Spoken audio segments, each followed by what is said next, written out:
Dealing with your money should be fast and simple. If you're using StashAway, you'll want to know the quickest ways to move funds. Here's the breakdown for both deposits and withdrawals, focusing on speed. First, let's talk about funding your account. The fastest way to get your money into StashAway is usually through an instant bank transfer method that your local StashAway platform supports, often an immediate payment service or fast transfer via your bank's online portal. When you make a deposit, always follow the specific payment instructions on the StashAway app or website to ensure it's processed without delay.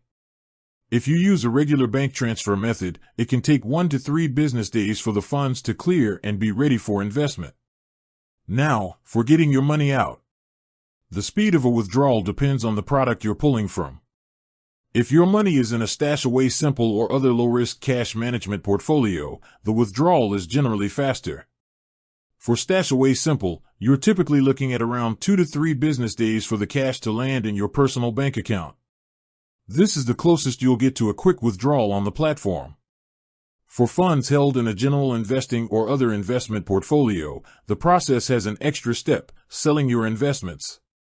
This sale needs to settle, which usually takes a couple of business days before the withdrawal transfer to your bank even begins. In total, a withdrawal from an investment portfolio can take up to 5 business days or sometimes more. So, for the fastest liquidity, stick with the cash management portfolios like StashAway Simple.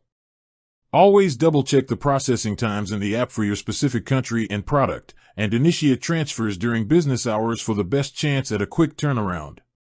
That's how you keep your money moving efficiently.